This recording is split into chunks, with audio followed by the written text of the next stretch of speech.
Hello, I'm Carrie Gard, and welcome to Tea Time with Tech Marketing Leaders.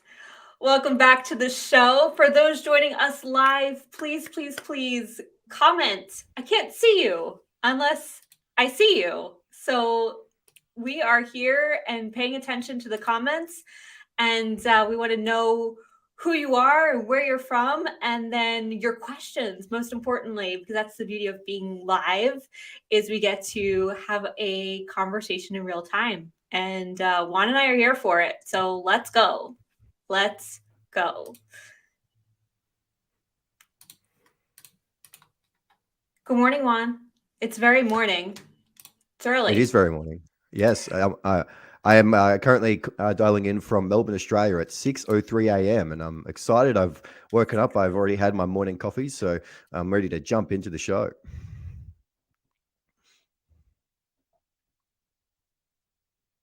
6:03. 6:03. Well, it is 9:04 my time. We are literally halfway around the world from each other. I am in the UK. And Juan, where specifically are you? So I'm based down in Melbourne, Australia. So that's the southern part of Australia. It's like probably the furthest away from everywhere else in the world, apart from say Tasmania, which is a small island just off the southern coast of Australia. So I'm down here, Australia. I've been here for about 10 years now, and we love it. It's a beautiful place to live, but it's a very small population. It's only the population of Australia is only half the size of California. So being a marketer, I guess, and doing marketing down here is very different compared to in places like Europe or in the UK where you are, Kerry, or even in the United States as well. I actually think I have you maybe a little beat. So I'm on an island in the channel between England and France. We have about 60,000 people in this little nook of the world. But I love what you're talking about in terms of marketing being so different. What's different for you? I'm sorry, we're jumping the gun, y'all. I'm all over the place because it's too good to pass up. What's different for you in terms of being in a smaller population and being part of marketing? Yeah, it's interesting. I mean, I guess in my own journey with the Martech Weekly, and we'll get into what that is in a minute. So because we have a smaller population from a marketing technology perspective, like doing digital marketing, it really benefits from scale, from having a lot of people. I mean, if anything, the internet allowed marketers to do things with millions, billions of people at scale. When you're looking at like regional marketing and brands that are distinctly Australian, we have less customers. So we actually have to sweat all of our other our capabilities to actually convert those customers, to get more value out of them, to serve them well. And so what I see down in Australia is this really unique maturity around marketing technology, from everything from personalization to A/B testing to ad tech and optimizing ads, all the way through to say even just email marketing and CRM. What I see is an increased maturity and compared to other parts of the world, because we just need to get more dollar out of our customers down here. That's just the stark reality. So we work much harder to really make the experiences great for customers because we know there's only so many of them. So I think that's one thing. The other thing is that I call Australia kind of the land of duopolies. I mean, we've kind of got 2 airlines and we've got, sort of 3 or 4 banks, like we only have so many companies that can be big enough to substantiate like big budgets in marketing because our population is so small. And so I think that like with that, and in conjunction with like we're having to work harder and sweat your technologies as a marketer harder, it means that there's a very small community of people here that like are really elite, that really get this stuff done and almost I think show the future of what you can do with some of these marketing technologies. And then there's kind of everyone else, there's the tiny mom and pop businesses and the corner shop around the corner, and that kind of thing. And so and I probably should mention one last thing, which is probably the most exciting, is that I'm seeing increasingly in Australia, the breakout brands in Australia tend to be global first. So we have companies here like Canva, and everyone knows what Canva is, right? It's an incredible, yeah. And I was traveling to San Francisco just 3 or 4 months ago. And when I arrived in the airport, every single ad on the billboards in the airport were Canva ads. And that's their target market. digital people that work in San Francisco. But it's an Australian brand. It's based and founded and still operated out of Sydney. And we have Atlassian, which is behind Jira and Confluence, and we have other companies like Linktree, which is actually just down the road from me, which is a breakout, more than $1 billion plus valued company. And so those we found that, and even with myself with the Martech Weekly, we found that there's not enough people here, so we actually have to be global first. We have to participate in a global economy if we ever want to make a big business, is because there's just not enough people here. Very different attitudes to say the United States, where there's more than 300 million people, so you can well and truly make a multiple billions dollar value business just by focusing on that single market. So I think those are sort of the main three things. It's a fascinating place to live and work. It's very remote. I mean, I guess we're in the southern hemisphere and down in the surrounded by water, a bit of a fortress down here. But yeah, I love it. It's such a fascinating place to be doing marketing right now. I have something to add, but before I get there, what's the weather like? Are you in winter right now? Yeah, we're actually just coming out of winter. We're in spring, so we have like 3 months of winter, and then we have a long spring, and so that runs us right through to like December, and then it gets really hot. So it's warming up, which is great because my goodness, like the winters down here are pretty brutal. It can be very, very cold. So I'm looking forward to some more days outside and more pool parties and hangouts out in the sun. It's so wild because it's so the opposite. We are having a brutal summer in the US. I'm actually, in the UK, it's been a really weird, gray, rainy summer. I'm actually missing the sun desperately, and I don't think we're going to get any this year. But it hasn't been cold. It's been weird. But it's always really fun, like to hear that your summer starts in December, January. It's just, it's so opposite. It's so wild. This is exciting. Yep. I love this.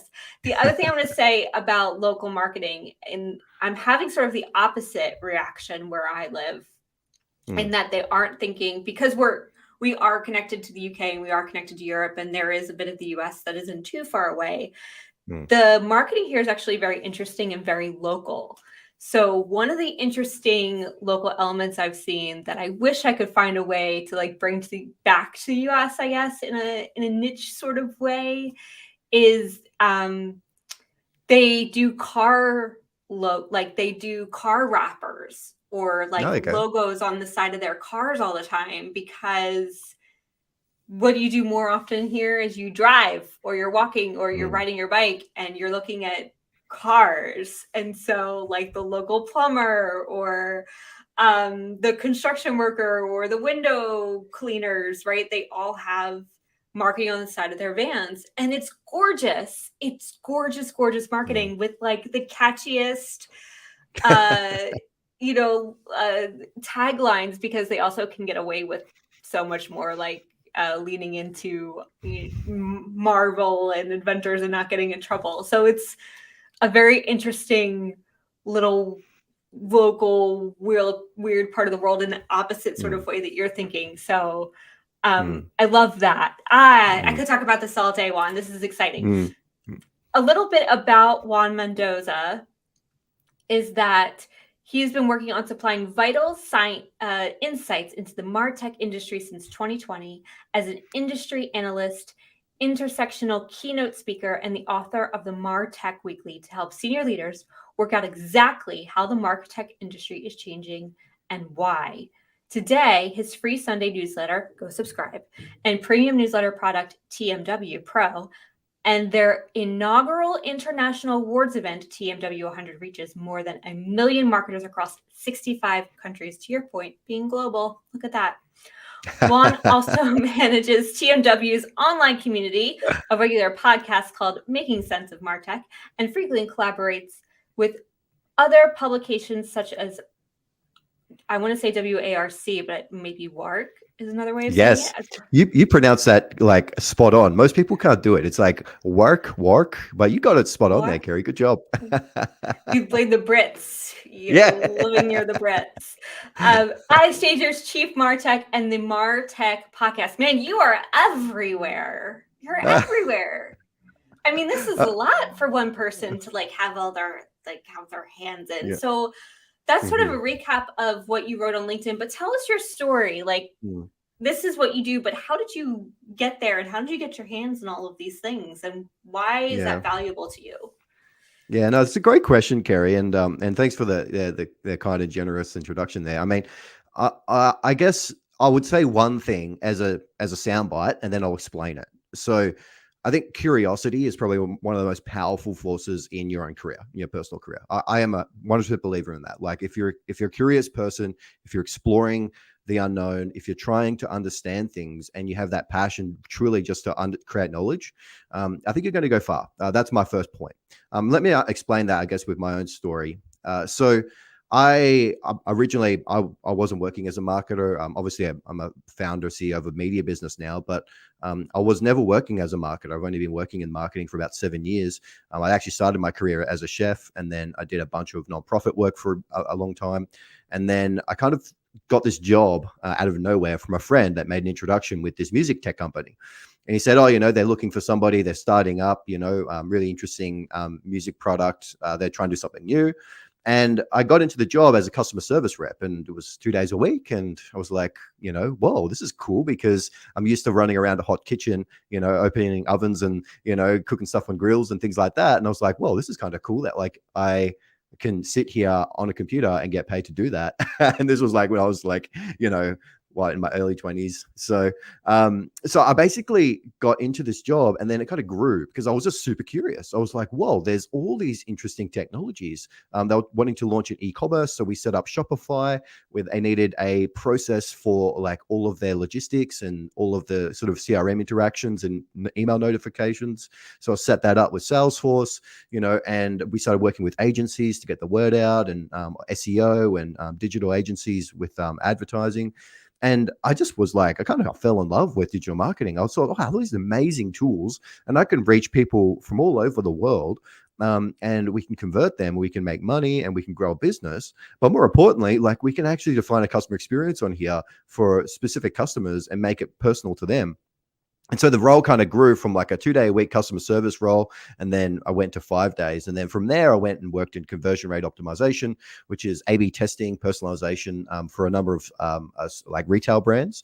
And then from there, I worked at the Lumery, which I've just finished up recently for 4 or 5 years. And really, the Lumery is like an enterprise marketing technology business. So what they do is they help large enterprise companies with their marketing tech strategy. So I was doing a lot of the strategy work, like how do you meet customer experiences, customer needs with marketing technologies? How do you deliver on your outcomes? Things like that. And I worked with banks, telecommunications, airlines, nonprofits, all kinds of companies from all over, medical, all kinds of companies from all over the place, and some international, some mostly local in Australia. And I think during that time, I just set off this fire of curiosity. I mean, I was just so fascinated by like all these amazing technologies that you can use, and literally you can go and learn how to use them, and then it could mean the difference. Like with some of the companies we're working with, just the right execution of some of these marketing tech platforms was meaning additional $3, $4, $5 million a year in revenue, and it's completely life-changing for the digital marketing teams when they use these technologies well. And so I found that, like it was just absolutely fascinating. And then during that period, and this was through COVID, I found that every man, woman, and child and their dog had some form of newsletter, right? Because everyone was shifted online. I mean, like if you think about it, most of marketing technologies are bought and sold in person. It's a very heavily sales reliant process. A lot of people in sales, in the boardrooms, meeting with people at the cocktail parties, at the conferences, speaking their stuff and managing leads. Can't do that anymore. So what do? Everyone starts a podcast. Everyone gets a newsletter up and going. Everyone gets on social media, starts posting a lot. Maybe you do a lot of webinars. And I found that like just through COVID, it was just a deluge of information. And here I am trying to, advise executives on what's their 5-year strategy in, say, like retailing and how they're going to use marketing tech. And it's like, it's very hard to figure out what's the signal in this, right? Like there's so many different technologies and so much change that like, okay, well, where do we even start with planning for the future of where technologies are taking marketing? And so that's what kind of led me to the Martech Weekly, and then I've been building it ever since. It's literally started as a Friday LinkedIn post saying, "Hey, these are the things that are interesting this week. These are the things that I think what matter in Martech: the stories, the news, the acquisitions, the legislation change, the new tech that came out." and I just started posting, and then over 3 months, I reached 30,000 people. And then after that, I started the actual newsletter proper because people were asking me, "Hey, where can I start with my email address?" I'm like, "Okay, let's start that up." And then I've been working on it as a side gig. So I've been working full time and doing it every Sunday for about 3 years, and I've just gone full time about 4 or 5 months ago. And it's been a wonderful journey of exploration. I mean, more than anything, like building a business and building an audience, as you probably well truly know, Kerry, those things are wonderful, and to have a following is really interesting. But like the most rewarding thing is actually the intellectual pursuit. It's the creation of knowledge. It's the learning about these amazing technologies and helping others understand what's going on in such an amazing dynamic space at the moment. So that's a bit of a long-winded story. If I go back to the top, I would say, yeah, curiosity is probably the through line there of learn about the things that you're genuinely passionate about. And for me, it's MarTech. Follow the rabbit hole. Oh yeah. MarTech is certainly a rabbit hole, and we're going to unpack that in a second in terms of some of the trends you're seeing and what we should do about them. But before we get there, tell me about a challenge you're currently facing. Are your views completely shifted to being an entrepreneur? Were you working full time for a company and now you're entrepreneur? Like, what's that leap you've made? And then within, with where you are now, what's a challenge you're facing? That's a great question, Kerry. I think so. I've been about 5 months in now, and I kind of towards the end of last year, I shifted into working about half my week on the MarTech Weekly as it started to grow. But we launched a pro subscription, as you mentioned earlier, which is a paid subscription. It's $3.99, and basically the subscription itself is our main driver. So our customers are our readers. They pay for our premium content, and we want to deliver for them every single week. And I found that literally coming out of a business, being an employee, to being an entrepreneur, a company owner, you've got like unlimited options, right? Like you could literally do whatever you want. You don't have a manager that's giving you progress updates or telling you how you're doing. You kind of have this vast sea of indifference. And I think if you're wanting to be an entrepreneur, the thing that you have to be prepared for the most, and something that I definitely wasn't prepared for, was that most people do not care. Like literally, and if you're a marketer, it's same deal applies. Most of your customers just do not care. There's a vast sea of indifference. They won't give you feedback. They won't coach you. They won't, give you the insights that you need maybe to make critical changes. There may be a small group of people that really passionately care, but most people don't. And I find that actually, obviously, it's not fun, but it's also incredibly freeing because they don't care, so it means you can do stuff and they still don't care. But I think that there's a couple layers to this, because the first thing is that when you do something and launch something and you create something, you're like, for example, for us with the MarTech Weekly 100, it's an awards event tracking from first place to 100 place the most innovative marketing tech companies. When you put something out in the world, maybe your mum will text you and say congratulations, and it's one of those things that, like, as an entrepreneur, you have to be extremely patient, because when you're doing media and you're doing content, it's one of those things where in 5 years from now, people will care, but most people don't care when you're starting out. And so you have to be prepared for like what I call the vast sea of indifference. Like most people won't care or might care. And then, so that's one layer, is like, you get a lot of crickets. The second one is, your best followers will not be your best customers. And this is a really interesting learning. Like, so I had, a bunch of people that would give me feedback every week. They're emailing me about our newsletters and the content, our podcast as well. Supporters sharing it, just incredible encouragers.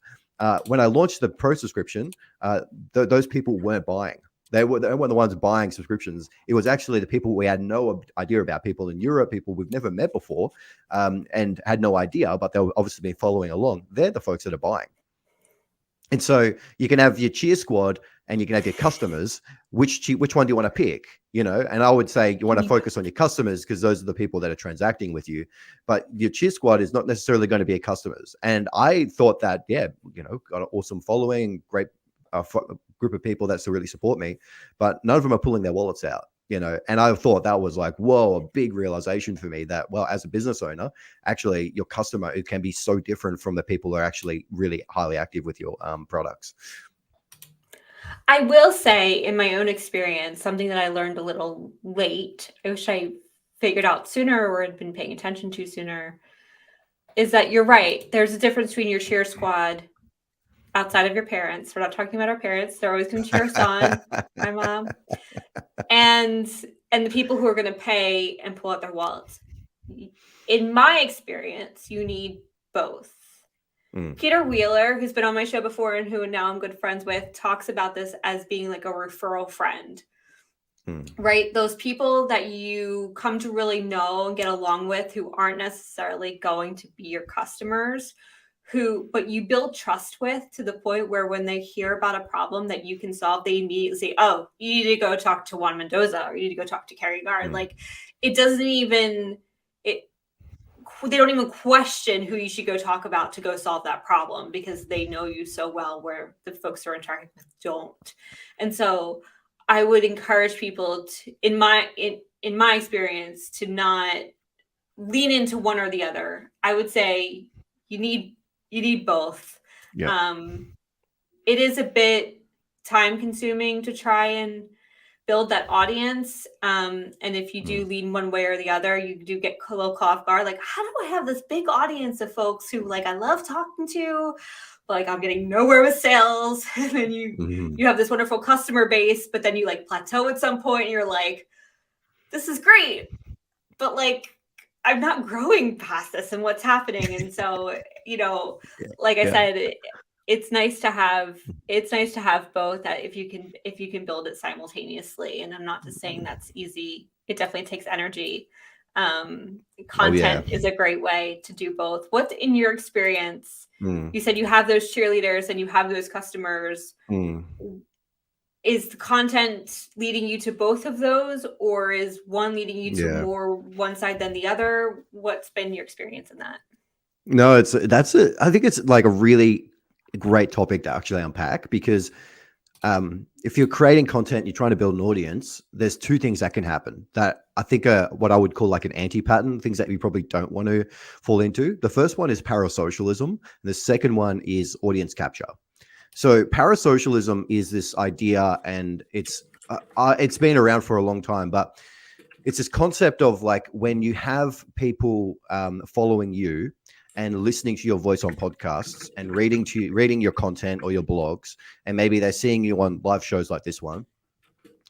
Those people that follow you feel like they know you, but me personally, I don't know them. So there's an imbalance or an inverse in relationships between the people that follow you and the people that you personally actually know.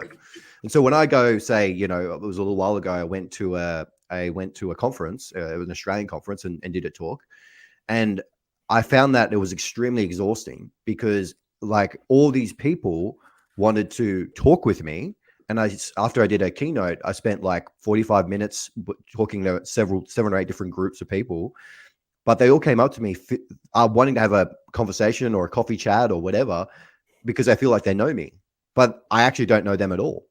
And that creates a very weird, very, I think, unhealthy dynamic, and so you have to balance that, right? Because when people are listening to you and, they're engaging and consuming your content, they get a sense, and that's the para aspect of the parasocialism, is that they feel like they know you, but in reality, they don't actually know you. What I create for my content, my own personal life, my best friends, my family, very separated from my media business, So that's the first challenge, right? It's like, okay, well, how do you deal with that? I think that's an interesting aspect, because you don't want to be friends with everyone. You just can't, right? Like you've got to prioritize the relationships in business and in life. So you can't be a friend to everyone. You can't say yes to all of those invitations for a coffee catch up, unfortunately.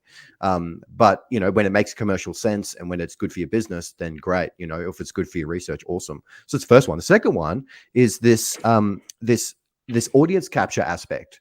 And you find this particularly with like people that do a lot of content for like the consumer side, not for business, where you have people that create content, and then particularly on YouTube, it's got this really interesting algorithmic dynamic where a lot of people that are building YouTube audiences, they end up looking like Mr. Beast, And if you know who Mr. Beast is, he is the algorithmic optimizer in chief. Like he's learned the YouTube algorithm inside and out. And what's really interesting is that audience capture is this idea of you're getting good feedback, good traction, customers, audience, sponsors, and you're growing this content channel, but you can increasingly do what the audience wants you to do. you're engaging. And then there was this one story, I can't remember the fellow's name, but he does mukbang, which is this it's an Asian YouTube content genre, which is basically like eating food in front of a camera. And his guy is based in the US, and it's really popular. It's a really interesting, weird niche. But he started eating food in front of a camera. He's a skinny guy, and then 5 years later, he's eating trays of McDonald's, and he is like huge, right, and extremely unhealthy. And that is probably the most extreme edge of like audience capture, which is basically this guy has realized, okay, if I continue to eat like these crazy unhealthy foods in huge portions in constantly in front of the YouTube, I'm going to drive a huge audience, and the audience is going to want more of that. And so like the audience capture bit is really interesting for me personally. Again, it goes back to like, what are you here for? For me, it's to explore the unknown in MarTech, right? Like, is to actually understand that. But as you get feedback from algorithms, from your newsletters, from your podcasts of what engages and what doesn't, it's very easy to fall into that trap of audience capture, which is creating for the audiences that what they want, not necessarily what you think they should have. So I think those are two things, right? Like I could talk for days about this topic because it's fascinating, the imbalances and the I guess the misalignment between audiences and the content creators, and how they actually work, how those things work together, and all the anti-patterns and traps that you could potentially fall into. Yes, that is a whole other podcast that I am here for, and also terrified to unpack, given that one person who gained all that weight. I personally love doing these shows because it feeds my own curiosity, because I am like you. I like to go down the rabbit hole and unpack these topics that I don't yet know about, and then I get to learn about them, and then I end up going on my own fact-finding missions, and lose days in the realm of Google and ChatGPT. So I'm with you in what it serves for me personally. Maybe it's a blessing and a curse, and maybe why I haven't really grown my audience. I sort of like peaked at the 4,500 LinkedIn, and maybe I'll crest into the 5 to 10, and I hope to do that. But that's not what it's there for me. I'm there to make connections and relationships, like with people like yourself, and the audience numbers are a byproduct of that, right? So I love having these interesting conversations. I think it's more valuable to have them not in a bubble where people can't hear them, because they're always so interesting. And I'm like, oh man, I wish I was recording, right? So that's why I do them. And I think it's really important. I love what you're saying, and I'm harping and I'm doubling down on it, because I think it's important for people to decide to do something like this in terms of creating content or building an audience with purpose, and remembering what that purpose is, so that you don't get caught up in the fame of it, the parasocialism, or the audience capture of doing what your audience thinks they want you to do versus what you want to be there for and known for. Such a good point. Such a good point. And like in our world, I want to add one more comment here, because I think it's important, is that in the world of business, particularly in B2B content, because that's our world, right? Like in marketing, our audiences are of course people who come to us because of business reasons. They want to grow their career, or they want to do better at what they're doing with their job and their companies. But what I found is that a lot of people will want to outsource their opinions to you. And it's, again, another fascinating aspect of building an audience online, is that people will take your content and use it as their own opinions, because a lot of, and it's totally normal. I've done it. I often do it, right? Yeah, we all have and it's done it, very yeah. normal.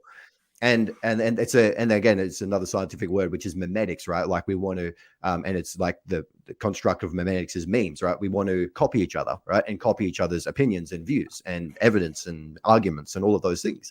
But it's actually really valuable. So when you think about creating content, what you're doing is you're giving people opinions they can use.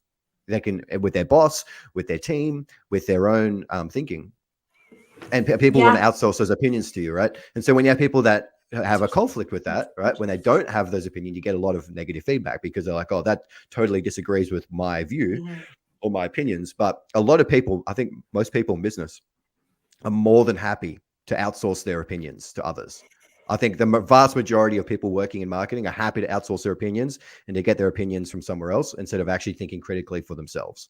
And that's the difference between, I think, a good content creator, a great one, is that they're free thinkers. I think these are the people that they are happy to explore and think and criticize themselves and criticize other ideas and concepts, because they want to think clearly and think freely. And one of the best ways to do that is to create content, because content is just thinking. Like writing is thinking, podcasting is just thinking, right? All of it is just thinking on a page or thinking on a stream. So I think that's another aspect, which is, again, is quite fascinating, is that people would want to outsource opinions. So you're doing them a favor because they may not have an opinion on something until they listen to you or read you. There's so much to unpack there.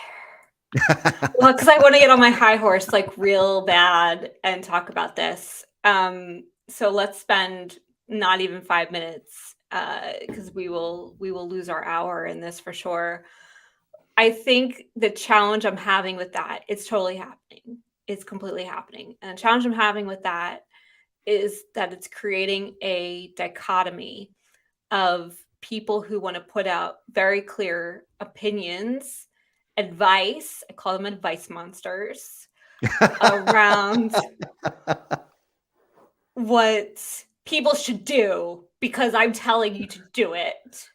And it's not rooted in any experience. There's no context to it. It's just, I just saw Chris Walker do this around SEO and how 3% of your SEO should go towards pipeline because it's really coming from word of mouth. Branded SEO, yes, right? People are hearing it through the grapevine. They're understanding that that might be the company for me, and they type in your company name, click on the type result that has your company name in it, and then gets to your website, and then that's being attributed to SEO.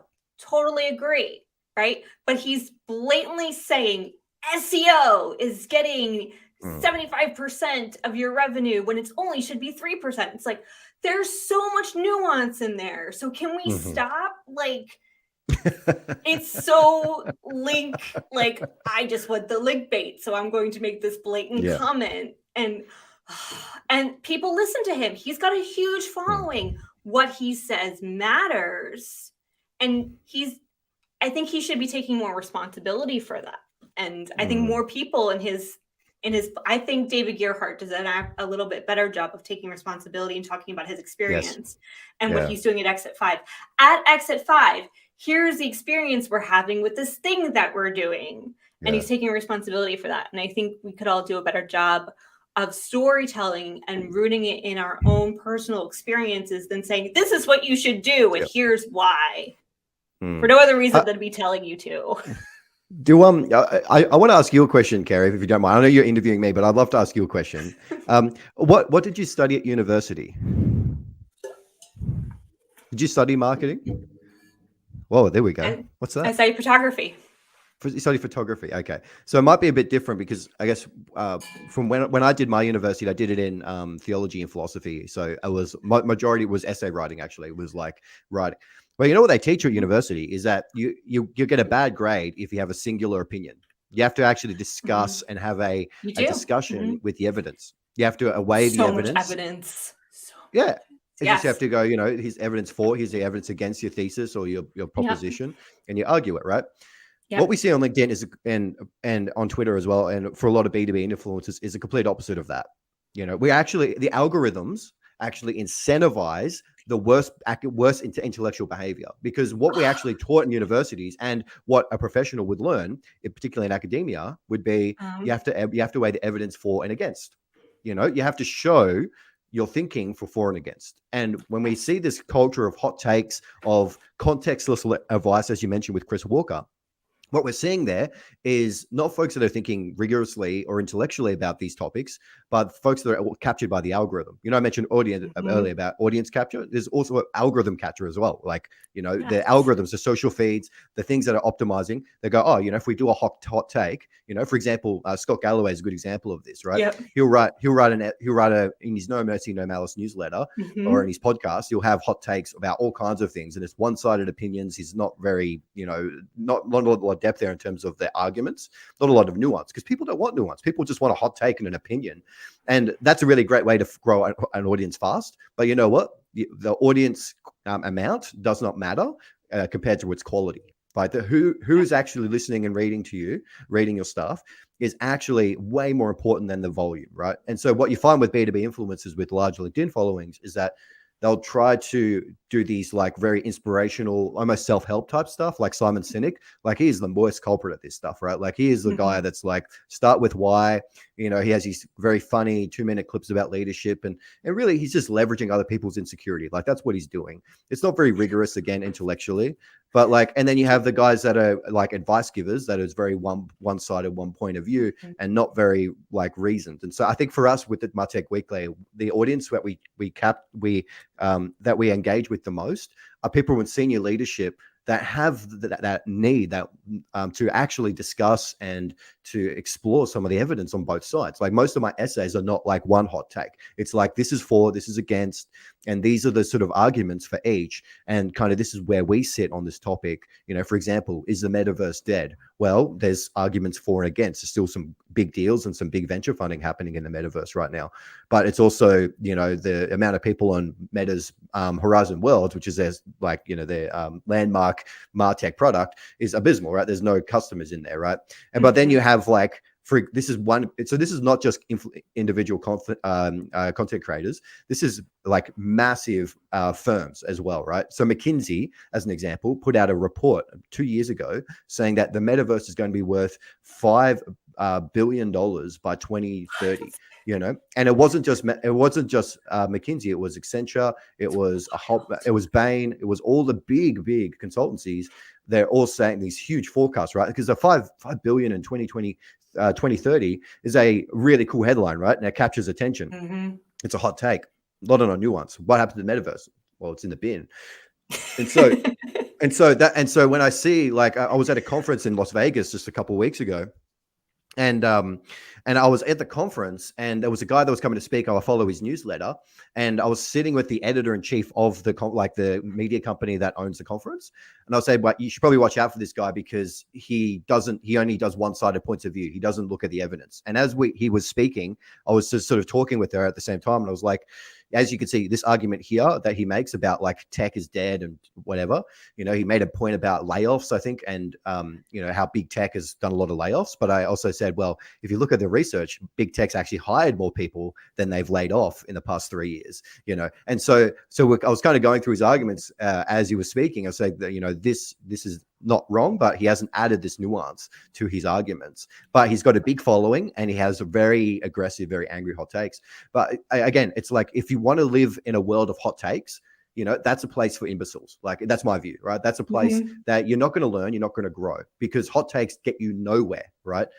What you said before is spot on. Like, learning from others' experience and how they wrestle with things is fantastic. But taking your opinions from hot takes is probably a road to nowhere. That's my view. The last thing I'll say about it, and then I want to move on because I'm excited about our conversation, but I do think this is a really important moment for folks. I hope they're leaning in and paying attention to this idea of steering clear of hot takes, or at least like leading with a hot take, but then balancing that, I think, is really important. Because one of the challenges I'm having with LinkedIn in particular right now, and X, Threads, whatever, is that it's creating polarization, and it's us versus them, and your idea versus mine. Yes. And not giving us space to live in the middle and in the gray and in the ick of like what the reality is, which is data, which is MarTech, which is the customer journey in this messy middle. Like, our clients and founders wanting, we're putting $10 in, where's our 100 back? And it's like, let's unpack the nuance of this, and let's talk about the timing of when these things are going to happen, and let's talk about learning through your customer journey, because every customer journey is different, and what optimizations. Like, it is no longer linear, and trying to put us in these boxes of yes, no, and forgetting the and is really dangerous on so many levels, and is I'm not going to get into the politics of it, but it is one of the reasons why the left and the right have gotten so left and so right. Like, we need to come Yeah. back to center, y'all. And part of that is looking at both sides of any argument Yeah. and not just relying on the hot take. So yes to that one. I'm here for it. Yeah, that's great. Let's talk about one of your hot, quote unquote, hot takes that we're going to unpack and give a lot of context to, Yeah. which I'm excited for. Hopefully, yes. Is around what's happening in the market in regards to how it's changing in a way that's going to sort of throw us back to the future. See what I did there? Talk to me a little bit about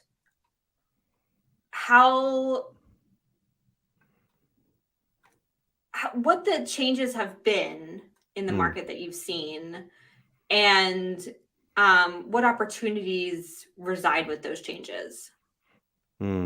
So, I mean, I think right now is one of the most fascinating times to be working in digital marketing, full stop. I just think that there is so much change. You know, we had a once in a lifetime event, which is COVID-19. And at the center of COVID-19 was, of course, a pandemic, which was just horrible. And it impacted so many millions of people, and so many people passed away. But in the center of that, we had the internet. I mean, you know, last time we had a major outbreak of a pathogen was the Spanish flu back in the, I think it was 1904. Yeah, very, very early in the 20th century. And so they didn't have the technology to facilitate relationships and communication at scale like we do now.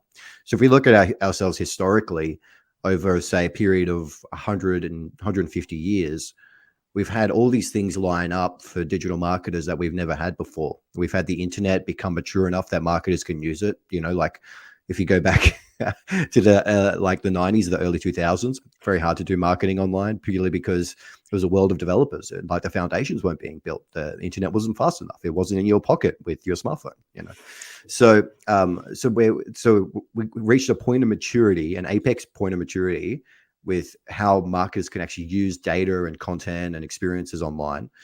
And then we had COVID-19, which shuffled all the commerce online for a short period of time. And then we've come out of that into this really unusual malaise, right? Like we're in this period of high inflation here in Australia, and I think most parts of the world. Inflation's like crazy. Interest rates are crazy. Economic crunches here. And what this has done is created all of these second order effects. Now, I think the first thing to think about is, well, when I was working consulting, when we in the middle of COVID-19, there were companies that unlocked magically millions of dollars in budget for marketing technologies because, like, crap, we've been sleeping on this where we don't personalize anything for our customers. Our app is like feels like it's been built by a teenager in a bedroom, and it looks like it hasn't escaped 2005. Our analytics and our ad tech, when the only way we can find customers right now because people aren't actually walking by stores, is we don't have that data, we don't have that access, right? And so all of these companies spent millions and millions of dollars. And through that period from 2020 to 2021, we saw some of the biggest acquisitions in MarTech.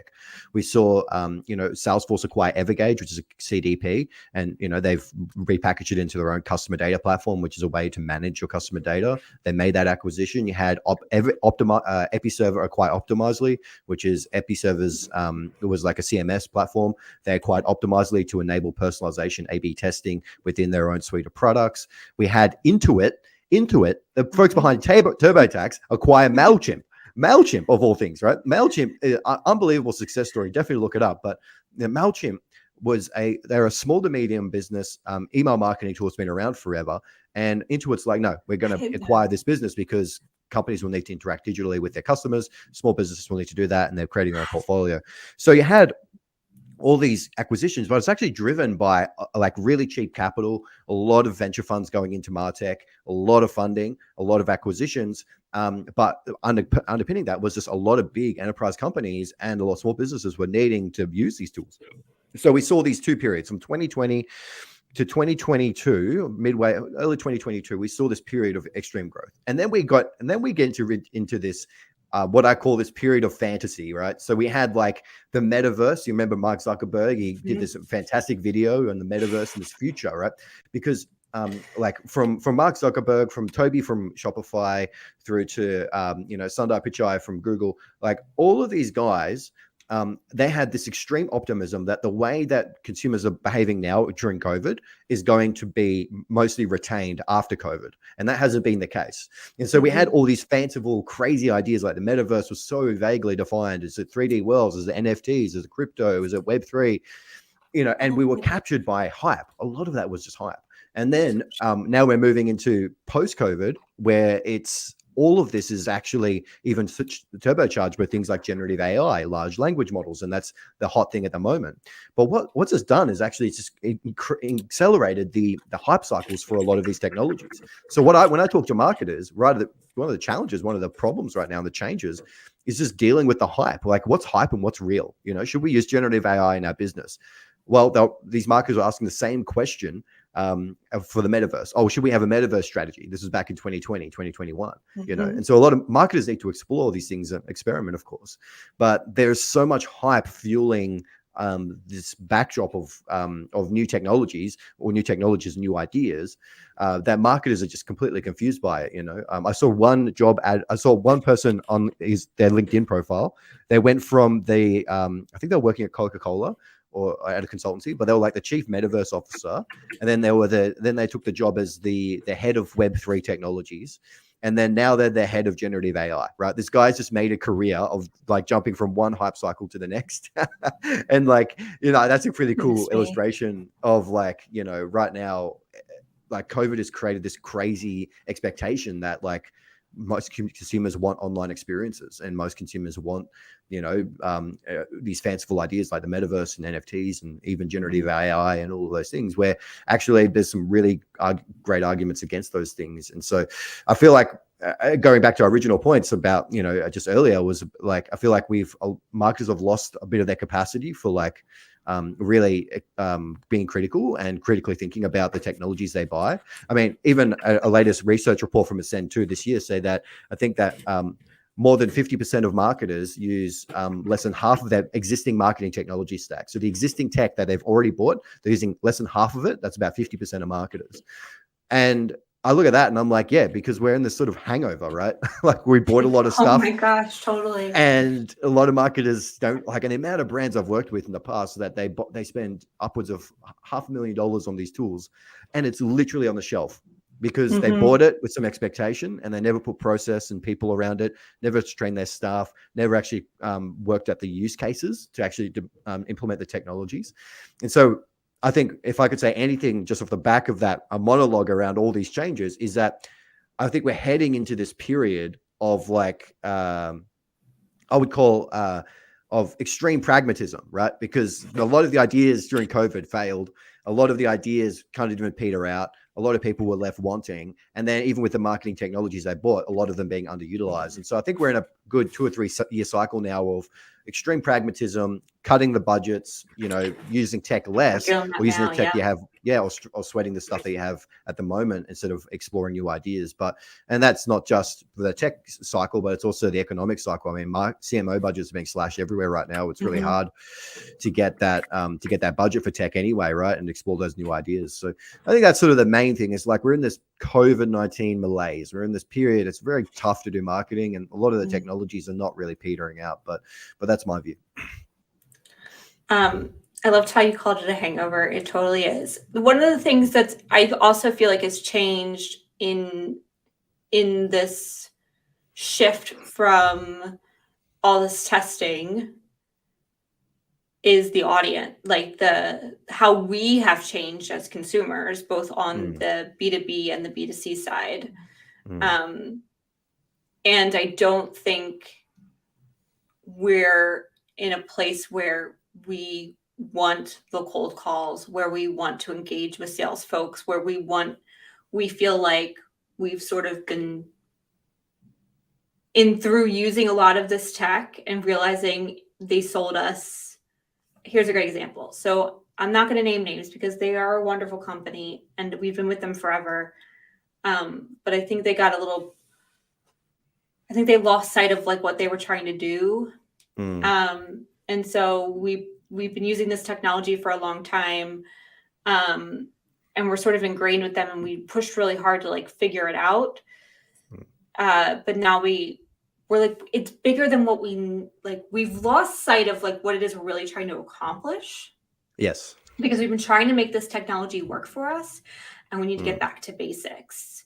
And so it's caused us to just take a step back to say, what is it we're trying to deliver for our customers in relation to what it is we do at our core? And is this technology serving that? And if it is, then how do we make it work for us with the process and systems you're talking about?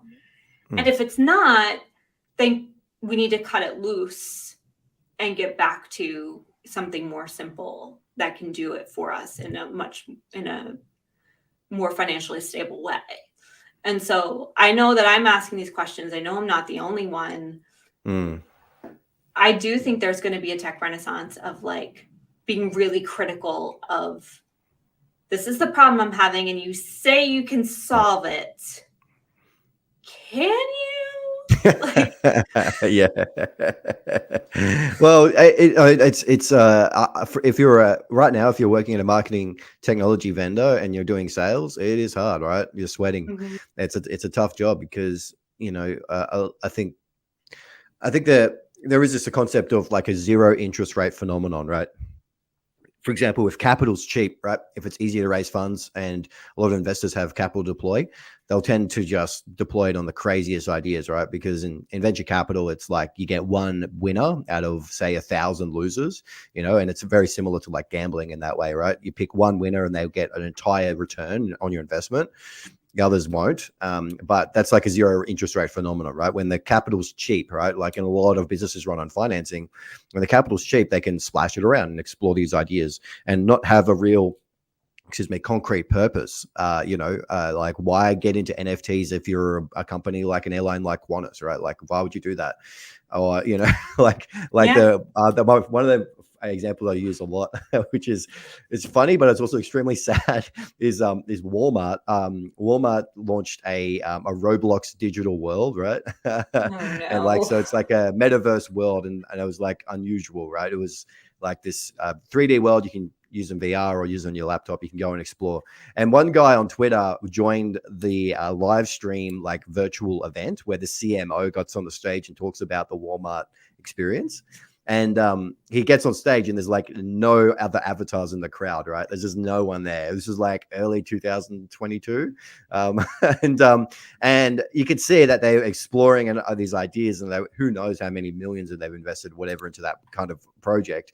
The European Union also had a similar like metaverse party where there was like a couple hundred people that turned up. You know, it wasn't very popular at all. And like, I like that because the failure rate is good. Like we should be failing at things quite a bit, you know, because there may be opportunities there. However, you're talking about people's jobs, and you're also talking about the capital, the financial resources to make these things happen. And I just think that marketers are going to be way more pragmatic. I mean, I think that right now, and, you know, we haven't touched on a lot of other aspects, which is like privacy. It's changing the tech industry quite a bit because there's less data to use. So there's less opportunities with your data. So you have to be far more pragmatic and more privacy conscious about what you're doing. So that's one major change. But like, I feel like right now it's like you got to be pragmatic. You have to spend your budgets wisely. This zero interest rate phenomenon is kind of over. And you know what? These things happen in cycles. You know, give us 2 years. Let's get to 2025, 2026, and we probably have another zero rate interest phenomenon again, where you have a lot of capital, a lot of spending, a lot of crazy ideas that never will work. And you know, I don't want to come off as pessimistic either. I think that these ideas, even though a lot of them have failed, it's kind of still worth trying, right? Because you got to try. You got to throw the spaghetti at the wall sometimes and figure out which ones will work and which ones won't. But when you see this like extreme, like it really broke my heart when I saw, for example, Shopify and Meta make huge amounts of layoffs, you know, because their ambitions didn't work out, or their expectation of COVID continuing, like the dynamics of COVID continuing, didn't peter out. Like there is a way of going about these new ideas and trying stuff, which isn't like literally risking the livelihoods of hundreds or even thousands of people. And so as a CMO, if you're a marketing leader, or if you're a person that's actually got a team, you have to think so seriously, because one bad investment could mean that half your team are gone next day. You have to let them go because you just can't substantiate them being around.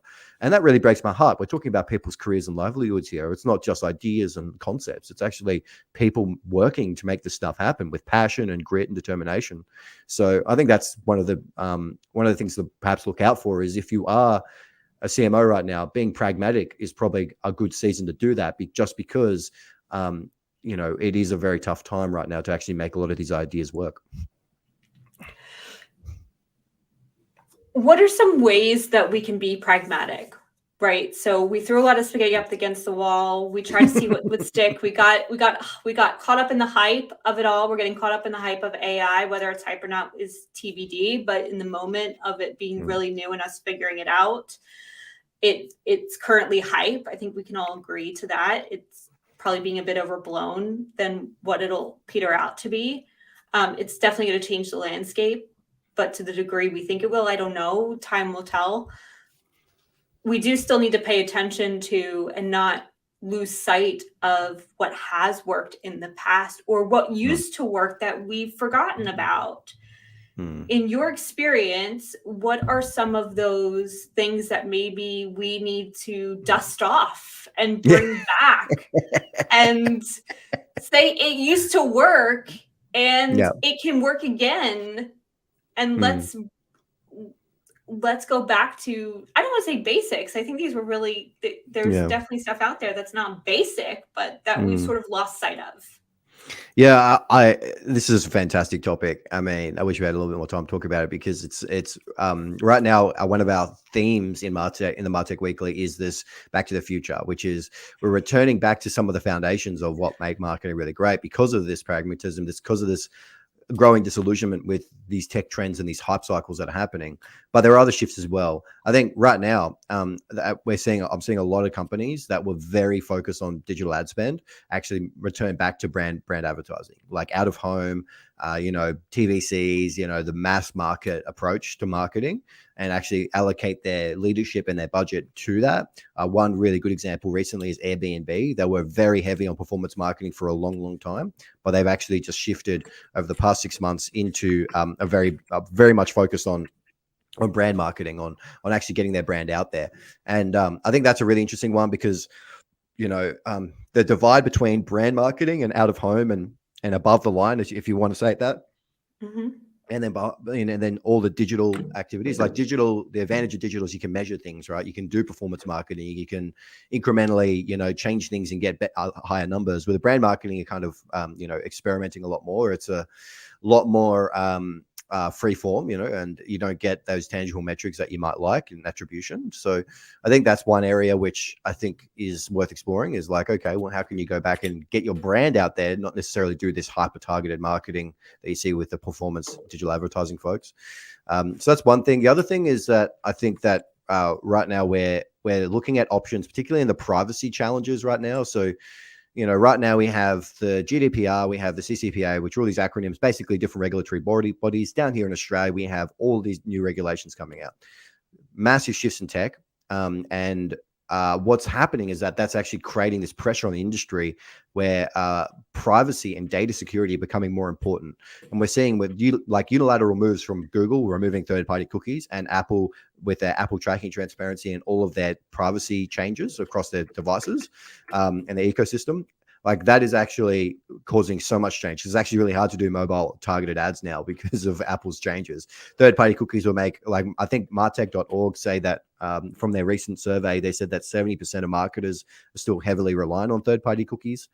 And so this world of like free-fetted, unlimited access to customers' data is coming to an end, right? We're heading to the end of that chapter on the internet, which is crazy, right? Like, we've had, like, I remember I worked with some insurance brands years and years ago, and I won't name them, but I worked with this brand, and I was working on the email marketing, and I literally downloaded a CSV, an Excel sheet, onto my computer, and it had the personal details, their location, their insurance products, their names, their email addresses, and of like literally millions of customers just sitting there, right, in a file. And I'm like, And that won't happen anymore, right? Those things where you can just, and it was valuable to me. I wasn't going to use it, but it was valuable because we can mine that data for insights and target people, segment them, right? But like we're coming to an end of those days, right? Which means that we're going to embrace old ideas. Like one example is contextual advertising. I wrote a piece on the Martech Weekly called The Contextual Renaissance, which is this idea of targeting users with ads and experiences based on the immediate context of that page. So not tracking them from website to website or accumulating data or creating a profile, but what are they viewing right now and what can we infer about that and then serve them an ad. It was really popular at the same time third-party cookie came out in the late 90s and the early 2000s. It was the same. It was like two horses in the race. It was contextual advertising and then third-party cookies. And both of them, if you look at Google Trends, both of them are extremely popular back in those days. But third-party cookies became the superior technology because of its efficiency in targeting. And contextual wasn't there because it was just not, it wasn't smart enough. It wasn't smart enough to infer context in real time. The data wasn't there. Just wasn't there. It was also more expensive because because it was limited space. So because the space was more limited, it was more expensive than just following your audience around to wherever they were and then paying lower CPCs. So the dollar one essentially. Exactly right. It became more expensive. It's hard. It's more siloed. But we're seeing a renaissance of that now. Like there's some fantastic startups like Gum and CTag. They've just done a fresh round of funding, both of them this year. I mean, those folks are fascinating just because they're bringing AI into this picture, generative AI. And we didn't have this technology before. And so now you can actually scale and get much cheaper, CPC, CPMs just off the back of contextual advertising. So we're seeing this interesting renaissance. And what's great about contextual is that it doesn't require you to do this extensive data tracking on people. So it's actually privacy positive, privacy safe. And so I'm looking at that as like an underdog, they were really popular back in the day and they're coming back and you're like, oh, maybe, it's like two, horses in a race, right? You're at the greyhound race or the horse races. You're like, oh, maybe they're going to come back on the inside track and, win the day. You don't know. But what I'm saying is that in this context of like, of an increasingly private web, we have to look at alternatives like that. And contextual has just been around, and there's been some fantastic new companies working on solving that problem in unique ways. So I think that's probably what I'd mention. A return to brand and looking at old technologies coming new again would probably be my main two at the moment. We could talk about this for days. I have a gazillion questions around the brand piece. I am a believer. I think that demand gen is going to be split into two in terms of going after brand and then capturing that on the lead side. I believe the privacy is having a huge impact on how we are now leaning more into contextual site direct buys, community, and creating our own first party instances where we can capture an audience and cultivate that in the long run is all coming out of the fact that third party cookies are going to be dead essentially. And we need to get back to that first party insight in a whole bunch of different ways. So if you want to learn more about Back to the Future and the renaissance of these technologies, please subscribe to Juan's newsletter. It is which one is, you have a couple. So which one's this one in particular? So the newsletter is the Martech Weekly. You can go to themartechweekly.com, and that's our, you get a free Sunday newsletter with our essay deep dives. And then there's our pro subscription, which is our Wednesday, which is a recap of everything that happened in the week in Martech. Go subscribe. I'm about to. It's going to be great. Juan, I know we're over time, but I do want people to know that you're more than a marketer. So can you tell us, in the days of COVID, I know it was now 3 years ago, but it has changed more than just our professional lives. It's certainly impacted our personal lives. Is there any new hobbies that either you picked up or you brought back to life, given that you had maybe a little bit more time on your hands during those lockdown days? Yeah, I think one thing I actually picked up, which was such an incredible, I've got two young kids, so I've got a 5-year-old and a 3-year-old. So being at home with family was just incredible. I mean, it really rocked my world in terms of living and working and how that should be done. I worked in an office 5 days a week, and so I never saw my kids when they were very young, but now I'm at home like 5 days a week and I love it.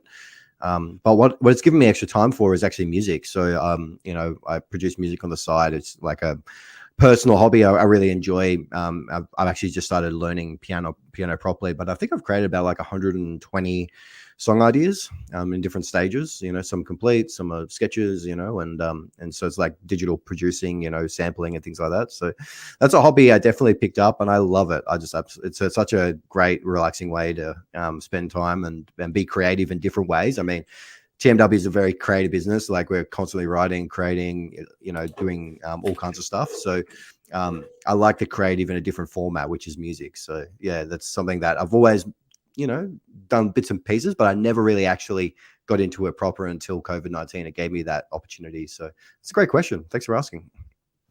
If you need a viola player, I may know someone.